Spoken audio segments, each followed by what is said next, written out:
సంతోషంగా ఉన్నారా? ఇంకా నేను చెప్పలేదు. గుడ్. అందరూ ఒక్కసారి బిగ్గర్ హల్లెలూయా. వన్స్ అగైన్ హల్లెలూయా. పర్ఫెక్ట్. ఆల్రైట్.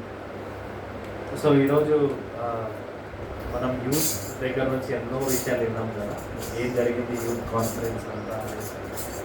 వాళ్ళ మైండ్లో ఎన్నో ఇంకా ఉండొచ్చు చెప్పాలని, కానీ ఆ మైక్ చేతిలో రాగానే కంప్లీట్గా బ్లాంక్ అయిపోతారు కదా. అది ఆ రియలైజేషన్ అది ఇక్కడికి వచ్చినప్పుడు అవుతుంది, ఖచ్చితంగా అవుతుంది కదా. ఓకే, బట్ హోప్ఫుల్లీ ఏంటనంటే మీరు ప్రతి సెషన్స్ బాగా విన్నారు, అలాగే వినింది కాకుండా కూడా అది మీ మనసులో ఉంచుకొని దేవుడి కోసము మీరు ఏం చేయగలుగుతారు అని చేస్తారని ఆశిస్తూ ఒక చిన్న క్వశ్చన్ ఫర్ యూ గైస్. మీరేమన్నారు? ప్రతి సెషన్ గురించి విన్నాము, జెన్జీ అన్నారు, ఆల్ఫా అన్నారు, right? It was amazing, right? ఎంతమంది జెన్జీ ఉన్నారు, ఎంతమంది జెన్ ఆల్ఫా ఉన్నారు మన దగ్గర? జెన్జీ ఎంతమంది ఉన్నారు చేయండి. Okay, rest all are Gen alpha. Okay, cool. So any one of you, ఎవరైనా ఒకరు మీలో, can you tell me what is the difference between this both? Gen Z అంటే ఏంటి, జెన్ ఆల్ఫా అంటే ఏంటి?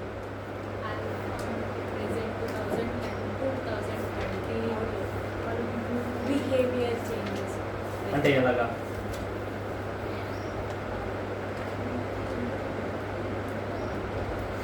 You guys heard it right?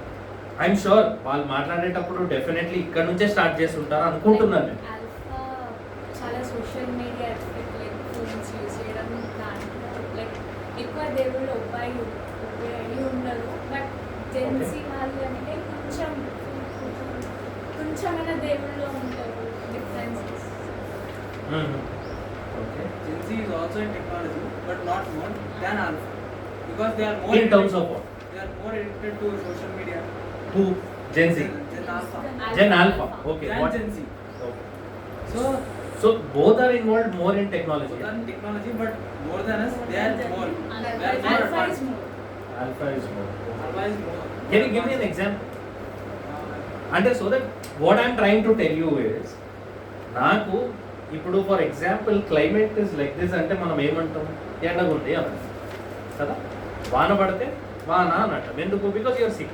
So what is the difference between Gen Z and Gen Alpha? నాకు give me an example so that everybody here can understand. I'm telling you, we have Gen Beta, but that's we'll get there.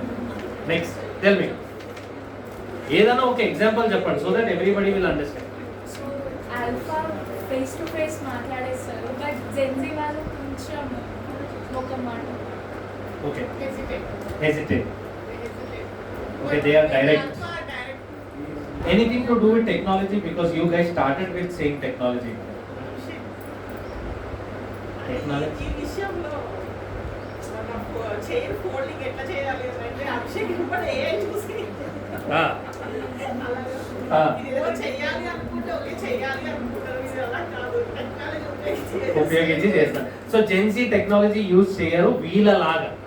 కొంచెం తేడా చెయ్యాలి అనుకుంటారు. Okay. Thinking people will implement that. Okay, they are feeling good. Are we correct?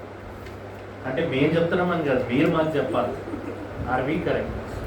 Okay, can we do it in this way? ఇప్పుడు అభిదే example తీసుకుంటే what is Gen Z? ఇప్పుడు ఒక చైర్ని మనం ఫోల్డ్ చేయాలి అని మనకు ఒక టాస్క్. జెన్జీ ఏం చేస్తుంది అన్నదంటే they are search people. They will go to Google, దాంట్లో సెర్చ్ చేస్తారు, దాంట్లో వాళ్ళు వీడియోస్ చూస్తారు, రీల్స్ చూస్తారు, చదువుతారు, దాని తర్వాత చేస్తారు. జెన్ ఆల్ఫా ఏం చేస్తారు? నేను ఇవన్నీ చేయను. ఏకి డైరెక్ట్ ఏం చెప్తారు అని అంటే నువ్వే చేసి పెట్టేయాలి. అది జెన్. సింపుల్. సో సర్చ్ అనేది జెన్జీ, ఏఐని అడిగి చేసేది జెన్ ఆల్ఫా. కరెక్ట్?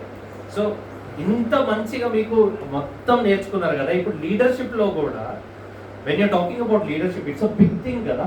లీడర్షిప్ ఉంటే కంపెనీలోనే కాదు, ఇప్పుడు మన యూత్ మీటింగ్స్లో కావచ్చు. ఇప్పుడు మీరు అన్నారు ప్రతి దానికి ఒక లీడర్ ఉండాలి అని. సో లీడర్కి ఉన్న మెయిన్ క్వాలిటీ ఏమి ఉండాలి? Okay, Fantastic. To maintain proper conversation. In terms of Communication. communication. Okay. Responsibility, communication. Next. Patience. Patience. Next. To lead a meeting in a systematic. How? Arranging proper. Organize. Organizing. Okay. Organizing, responsibility, communication, Patience. patience. Next. One last. Discipline. Discipline, commitment. Okay, amazing. ఇప్పుడు నేను spellings చదివితే కష్టం అయిపోతుంది but I will not. Okay I will We not. can uncle. You can. Great. Okay. So మీరు చెప్పిన ఇవన్నీ traits are amazing. This is absolutely right. ఒక లీడర్కి కావాల్సిన ప్రతి ఒక్క లక్షణం కూడా దీంట్లో ఉండాలి. ఎందుకు ఉండాలి అని అంటే ఒక లీడర్ ఏంటంటే he's such an influential person కదా. తన్ని చూసిన వెంటనే నేను కూడా తనలాగా ఉండాలి అనే కోరిక మనలో కలుగుతూ ఉంటుంది. అప్పుడే మనం we are saying a leader, right? But my thought of a leadership is a little different. నేను మీకు ఎప్పుడు నేర్పించే విషయం ఏంటన్నానంటే మన సంఘంలో ఉన్న పిల్లలు, మన సంఘంలో ఉన్న యూత్ ఎలా ఉండాలి అన్నారంటే లీడర్షిప్ ఇవన్నీ క్వాలిటీస్ ఉంటూనే చాలా ఇంపార్టెంట్ ఉన్న ఒక మెయిన్ ఆస్పెక్ట్ ఏమి ఉండాలి అనంటే a leader should be able to say no. Generally మనం ప్రతి లీడర్ని మనం ఏమనుకుంటాం అనంటే ఆ లీడర్ నోటి నుంచి నో అనే శబ్దం మీకు వినపడదు, అసలు వినపడదు. అది కంపెనీలో కానివ్వండి, పొలిటికల్ లీడర్స్లో కానివ్వండి, ఏ లీడర్స్ అన్నా కానీ. ఎందుకు వినపడదు అని అంటే వాళ్ళు ఎప్పుడైతే నో అని చెప్తారో ఆ రోజు నుంచి they are not a leader. And that's a fact. That's a fact. నేను ఇది హార్డ్ రియాలిటీస్ మీకు ఎందుకు చెప్తున్నాను అన్నానంటే మన youth when you are growing and when you have that zeal, నేను ఒక లీడర్ని అవ్వాలి అని కోరిక మీలో ఉన్నప్పుడు ఇప్పటి నుంచే you should start learning how to say no. ఇప్పుడు నో చెప్పటానికి మీరు అనుకోవచ్చు, నో చెప్పడానికి ఏమున్నా ఐ మీన్ కాదు అని చెప్తాను నేను, అంతే. దాంట్లో ఏముంది పెద్ద విషయం అని అంటే అదే నార్మల్ మనిషికి ఒక లీడర్కి ఉన్న తేడా. ఫర్ ఎగ్జాంపుల్ ఒక పొలిటికల్ లీడర్ దగ్గరికి మనం వెళ్ళాము. మనం ఏం చెప్తామనంటే సార్ నా రూట్ అంతా కూడా బాగాలేదు, వాన పడినప్పుడు మట్టంతా ఉంటుంది, లేకపోతే కచ్చా రోడ్ అయిపోతుంది, బండ్లు వెళ్ళిపోతూ ఉంటే దాంట్లో స్టక్ అవుతుంది, నాకు ఒక రోడ్ వేయాలి అని అంటారు. పొలిటికల్ లీడర్ ఏం చెప్తాడు? నార్మల్గా మనం అనుకున్నాం అనుకోండి, వాళ్ళు ఏం చెప్తారు? లేదయా ఇప్పుడైతే కాదు, ఇది మన గవర్నమెంట్ కాదు కాబట్టి మనం ఏం చేయలేము అనేది. అది ఒక వైప్ ఆఫ్ లీడర్. ఇంకో వైప్ ఆఫ్ లీడర్ ఏమంటాడు అంటే ఒక పని చేద్దామయ్యా, లెట్స్ డూ వన్ థింగ్. ఏం చేద్దాం అంటే నువ్వు అన్నావు కదా మీ దగ్గర ఈ ప్రాబ్లం ఉందని, యూ టెల్ మీ ఆ ఏరియాలో ఉన్న మనుషులందరూ మీరు కలిసి how can you help me get this work done. మీరందరూ నాతో సహకరించి ఈ పనిని మనం ముందుకు తీసుకొని వెళ్ళటానికి మీరందరూ ఏ విధంగా సహాయపడగలుగుతారు నాతో పనిచేయడానికి, so that we can get this work done. ఈ రెండు కాన్వర్జేషన్లో మీరు తేడా చూసారా? ఫస్ట్ దాంట్లో ఏమన్నాడు? గవర్నమెంట్ నాది కాదు కాబట్టి నేను ఏం చేయలేనని డైరెక్ట్ చెప్పేశాడు, మీరు తిరిగి వచ్చేస్తారు. ఇంకో అతను ఏం చేశాడనంటే నో అని డైరెక్ట్గా చెప్పలేదు, ఆల్మోస్ట్ ఇట్స్ అ నో. కానీ తను ఏమన్నాడనంటే నువ్వు ఆ ఏరియాలో ఉన్న ప్రతి ఒక్కరు కూడా నాతో కలిసి ఈ పనిని ఎలా పూర్తి చేయగలుగుతామో నువ్వు ఏమైనా చెప్పగలుగుతావా అని ఈ క్వశ్చన్ బై. ఇప్పుడు ఆ పర్సన్ ఏమంటాడు? డిసప్పాయింటెడ్గా వెళ్ళిపోతాడా లేకపోతే ఒక ఆలోచనతో వెళ్తాడా? కరెక్ట్. ఈ ఇద్దరిలో ఎవరు లీడర్? సెకండ్. ఎందుకు అనిపిస్తుంది సెకండ్? ట్రై చేస్తున్నాడు కదా, ఆలోచిస్తున్నాడు. ఆలోచించేది ఒక్కటే కాదు, ఇంకోటి కూడా ఏంటి? నేను ఒక్కడనే చేయను ఈ పని, నాతో పాటు మీరు కూడా చేయాలి. ఎందుకు చేయమంటున్నాడు ఆ పని? ఆ పని చేపించేటప్పుడు వచ్చే ప్రతి ప్రాబ్లం మీరు కూడా చూడాలి. మీకేమనిపిస్తుంది? రోడ్ వేసేసినాక వేసేసాడు కదా ఎంతసేపు అని వదిలేస్తారు. కానీ అది ఆ కార్యక్రమం జరగాలన్నా, ఆ పని పూర్తి చేయాలన్నా దాంట్లో వచ్చే హర్డల్స్, దాంట్లో వచ్చే ప్రాబ్లమ్స్, దాంట్లో వచ్చే అప్రూవల్స్, ఎవరితో మాట్లాడాలి, ఏం చేయాలి, అదే మీతో పాటే నేను ఈ పని చేపిస్తే మీకు ప్రతిదీ అర్థమవుతుంది. నెక్స్ట్ టైం ఏదైనా ప్రాబ్లం నా దగ్గరకు తీసుకొని వచ్చేటప్పుడు ఫస్ట్ మీకై మీరు ఆలోచించుకొని దాని తర్వాత నా దగ్గరకు వస్తారు. కాబట్టి this is what our youth should understand.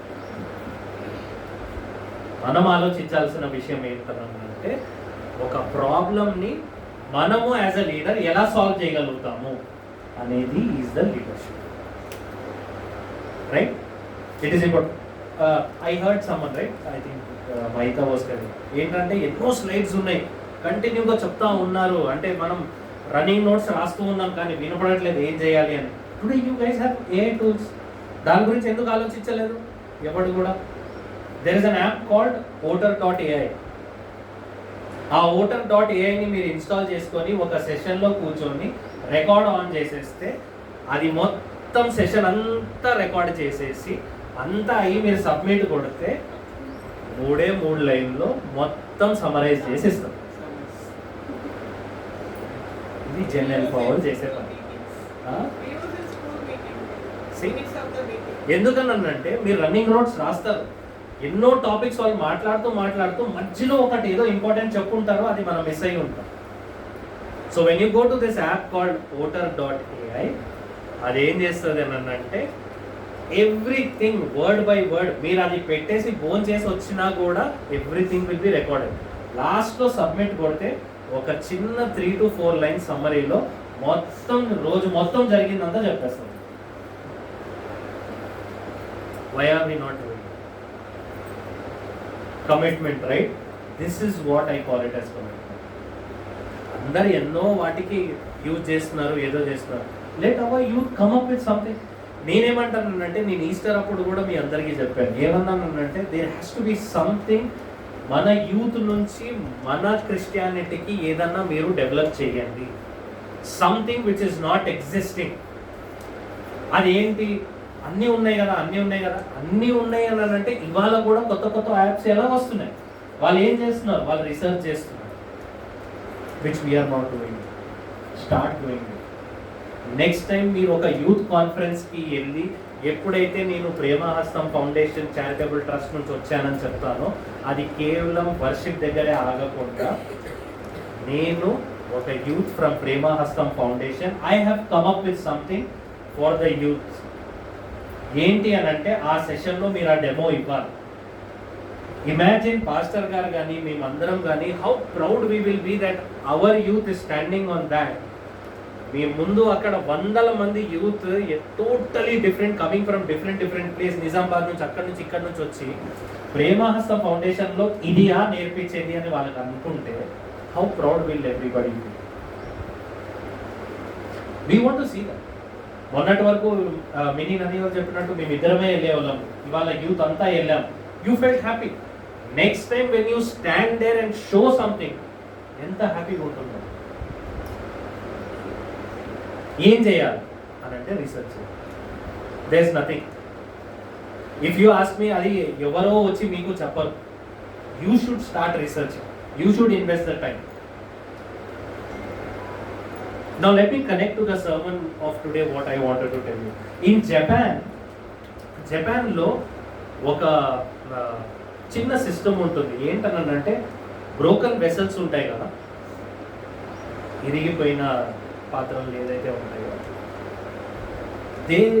వాళ్ళు ఏం చేస్తారంటే వాటన్నిటిని సమకూర్చి they create a new vessel. ఒక కంప్లీట్గా కొత్త ధనంగా ఒక కొత్త వెసల్గా దాన్ని క్రియేట్ చేస్తారు. Does anybody know what do they call that? ఎప్పుడన్నా గమనించారా? దాన్ని గూగుల్లో దాన్ని ఒక టర్మ్ అంటారు. సో దానికి దేసే కెంట్సుగి అని అంటారు. కెంట్సుగి అంటే ఏంటంటే పగిలిపోయిన పాత్రలన్నీ కూడా ఆ మెటీరియల్ అంతా ఒక చోట చేర్చి దానికి ఒక లిక్విడ్ గోల్డ్ అనేది ఒకటి చిన్న సొల్యూషన్ వస్తుంది. ఆ సొల్యూషన్తో పాటు అవన్నీ అతికిస్తే it will become like a gold monument. మళ్ళీ దాంట్లో వాడిన వాళ్ళు మెయిన్ ఎలిమెంట్ ఏంటంటే ఆ లిక్విడ్ గోల్డ్. దానికి కెంట్సుగి అని అంటారు. ఇప్పుడు నేను అంటానికి ఇది why did I talk to you about this is, నేను బైబిల్గా ఇవాళ మీతో మాట్లాడాలి అని అనుకున్నప్పుడు I always look at something very, very different and very unique. So, Second Kings lo, Second Kings chapter 6, రెండో రాజుల గ్రంథం 6వ అధ్యాయం 5, 6, 7 వచనం. Second Kings chapter 6 verses 5, 6 and 7. Okay. Right. గొడ్డలి ఊడి నీటిలో పడిపోగా వాడు అయ్యో ఆ ఏలినవాడా, రైట్, అది ఎరువు తెచ్చినదని మొరపెట్టును కనుక ఆ దైవజనుడు అది ఎక్కడ పడనని అడిగాను. వాడు అతనికి ఆ స్థలమును చూపగా రైట్, అతడు కొమ్మ ఎప్పటి నరికి నీళ్ళలో వేయగా గొడ్డలి తేలెను. రైట్. అతడు దానిని పట్టుకొనమని వానితో చెప్పగా వాడు తన చెయ్యి చాపి దానిని పట్టుకొనెను. పర్ఫెక్ట్. సిరియా రాజు ఇశ్రాయేలు. That's it. Thank you brother. ఇది చదివితే మీరు ఎట్లా అంటే very small story, just 3, only 3, 5, 6, 7లో మాత్రం ఏముంది, సింపుల్ కదా. ఒక గొడ్డలి, దానికి ఉన్న తల, దాంతో ఒక ట్రీని కొడుతూ ఉన్నారు. చేస్తున్నప్పుడు అది విరిగి పడిపోయింది. ఎక్కడ పడిపోయింది? వాటర్లో పడిపోయింది. ఇప్పుడు ఇక్కడ మర్మం చూడండి, రైట్.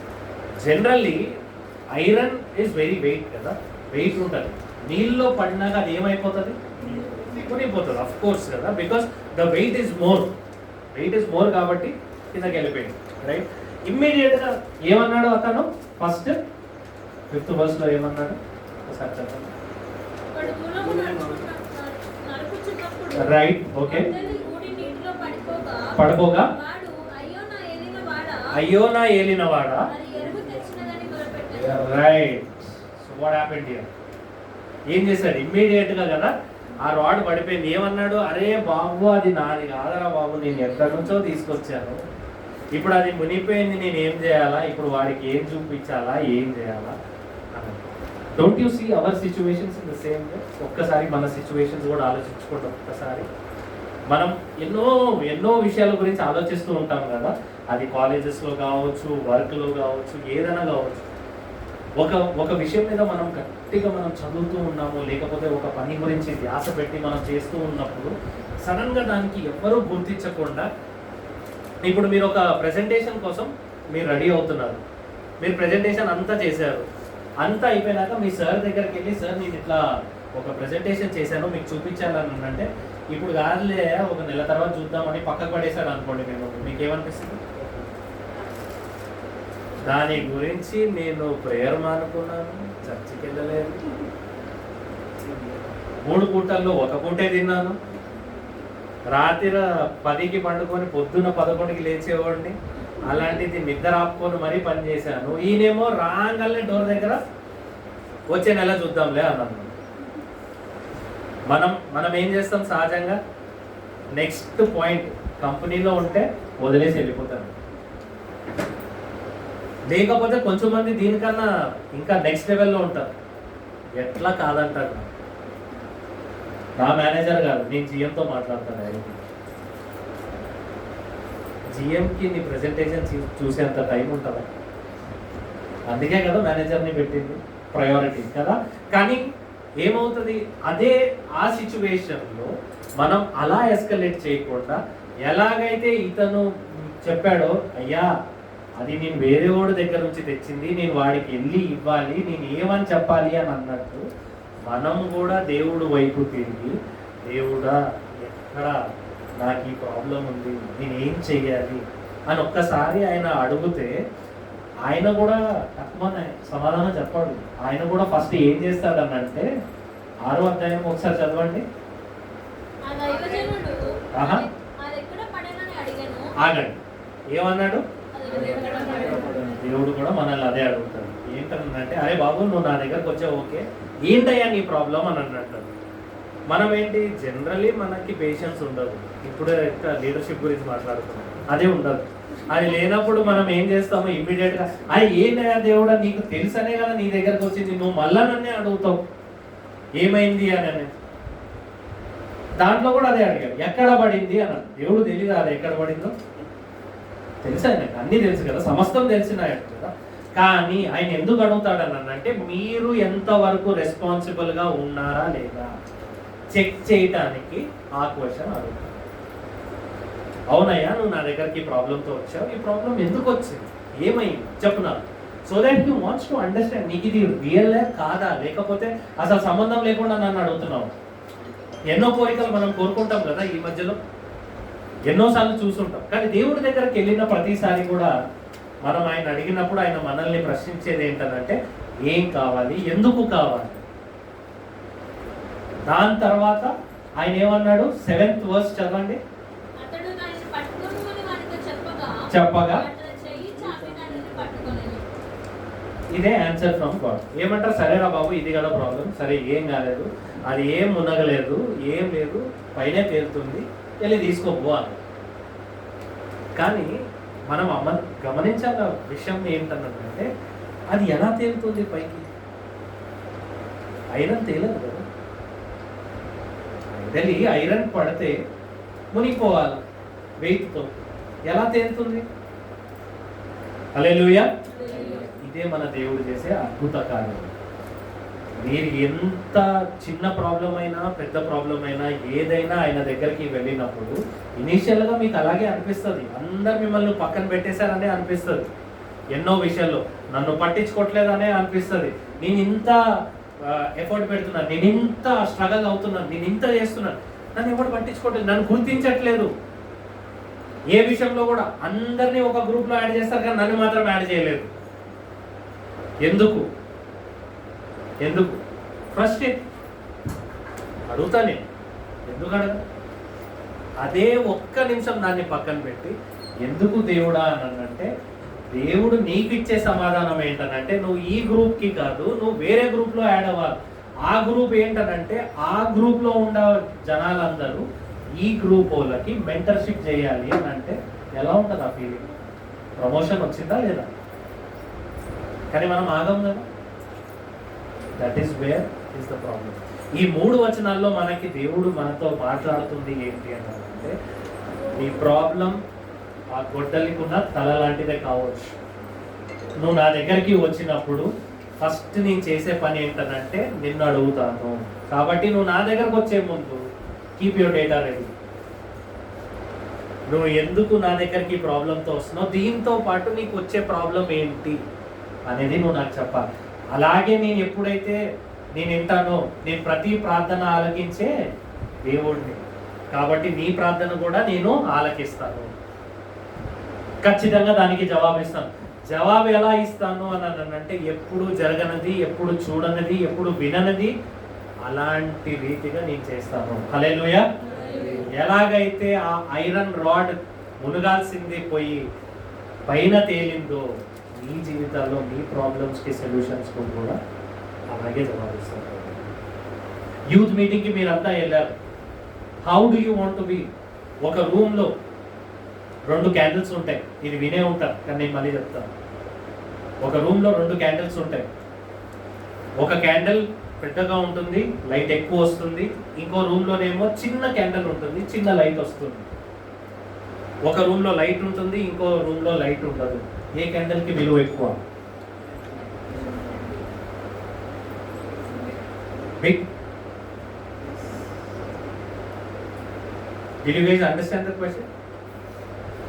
2 రూముల్లో 2 క్యాండిల్స్ ఉన్నాయి. ఒక రూమ్లో ఒక క్యాండిల్, పెద్ద క్యాండిల్ ఉంది, దానికి పెద్ద లైట్ వస్తుంది. ఇంకో రూమ్లో చిన్న క్యాండిల్ ఉంది, చిన్న లైట్ వస్తుంది. దేనికి విలువ ఎక్కువ ఉంటుంది? పెద్దది. ఇప్పుడు నేను మీకు ఒక ట్విస్ట్ చెప్తాను. పెద్ద క్యాండిల్ ఎక్కడైతే ఉందో అక్కడ లైట్ ఉంది, చిన్న క్యాండిల్ ఎక్కడ ఉందో అక్కడ లైట్ లేదు. దేనికి విలువ ఎక్కువ? భౌతికంగా ఆలోచిస్తే అలా ఉంటుంది మన thoughts. This was a test to your thought. చిన్నగా ఉంది కదా, అది ఏం పనికి రాదు, అది ఏమీ చేయలేదు అని మనం పక్కకు పెట్టేసాం. ఎందుకు?